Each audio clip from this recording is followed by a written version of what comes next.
Bismillahirrahmanirrahim. Anak-anak, ini adalah kompetensi.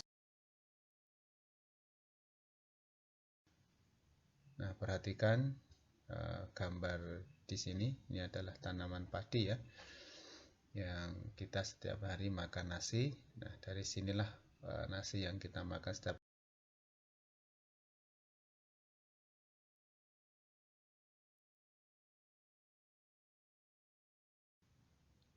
Nah, tumbuhan di sekitar kita tentunya memiliki manfaat yang sangat banyak bagi kehidupan manusia. Di antaranya adalah makanan sebagai sumber makanan, sebagai sumber oksigen, ataupun juga berteduh dari terik matahari. Begitu juga bagi hewan, tanaman juga sangat. Nah, salah satu tumbuhan yang ada di sekitar kita adalah jagung. Nah, mari kita baca bacaan yang ada di sini yang berjudul Bagaimana Jagung Berkembang Biak.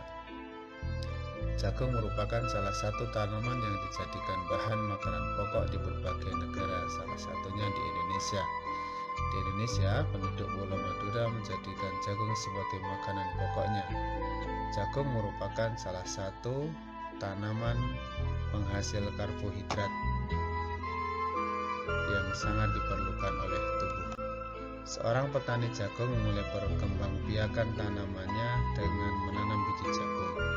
Setelah 3-4 hari, bakal tanaman akan muncul di permukaan tanah. Tanaman jagung akan terus tumbuh menjadi besar. 3 hingga 3,5 bulan, buah jagung dapat dipanen oleh petani.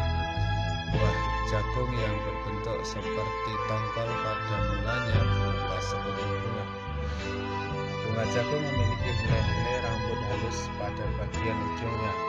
Pada helai rambut tersebut terdapat tepung sari. Tepung sari akan terbang terbawa angin ketika angin bertiup. Tepung sari yang terbawa angin sebagian akan jatuh di kepala putih yang terletak di bagian bawah bunga pada pohon jagung yang lain. Ketika itulah terjadi pembuahan. Setelah terjadi pembuahan, bunga jagung tersebut terus berkembang hingga menjadi bunga jagung. Perkembangan itulah yang dapat diamati dari waktu ke waktu. Buah jagung akan siap dipanen ketika rambut jagung sudah berwarna kecoklatan dan bagian tongkolnya sudah mengering.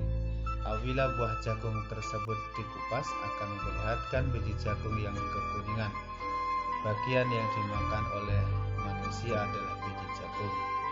Supaya jagung selalu tersedia sebagai bahan makanan manusia, maka petani jagung harus menanam kembali sebagian biji jagung dari hasil panen.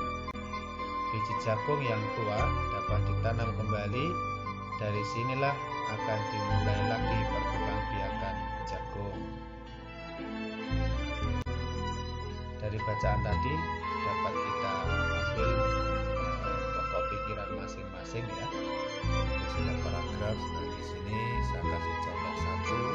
Di paragraf yang pertama, ide pokoknya adalah jagung merupakan salah satu tanaman yang dijadikan makanan pokok di berbagai negara, salah satunya Indonesia. Nanti untuk paragraf 2, 3, 4, dan 5 kalian cari di bacaan tersebut ya.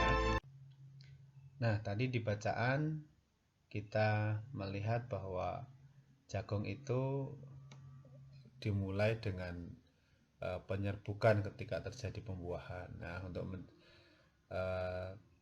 terjadi penyerbukan tadi, maka bunga yang ada itu adalah bunga yang lengkap. Nah, ciri yang bunga yang lengkap itu memiliki, nah ini bagian-bagian bunga yang ada di sini. Nah, kita baca sekilas gitu ya, dihafalkan.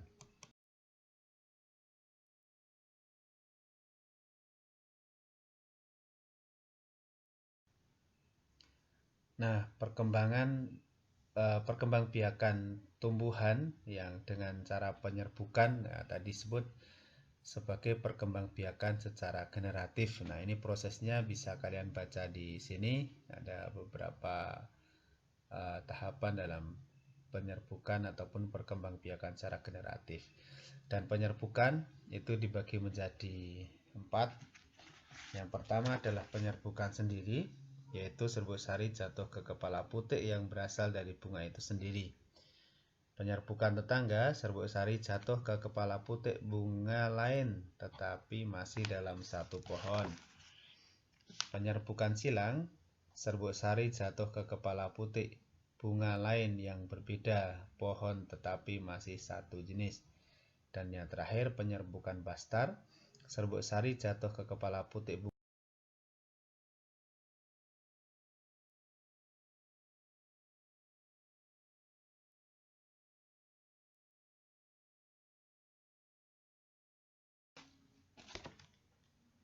Oke, kita lanjut.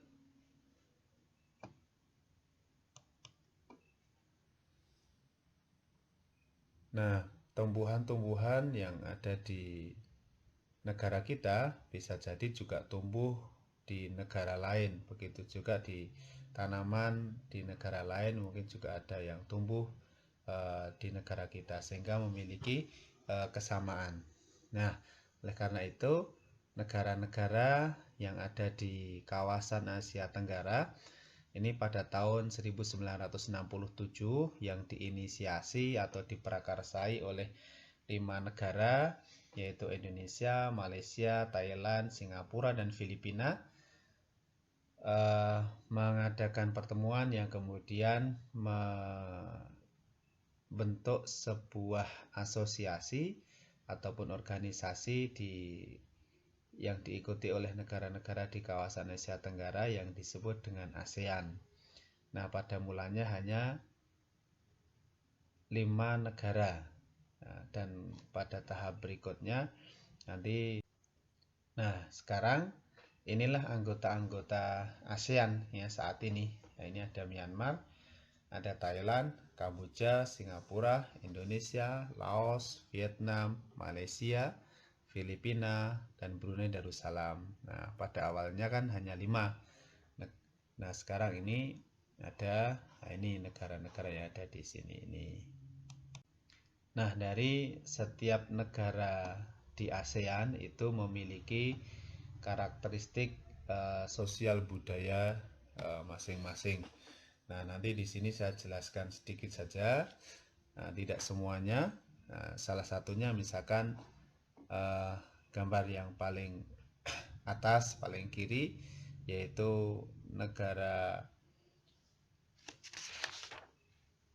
Brunei Darussalam.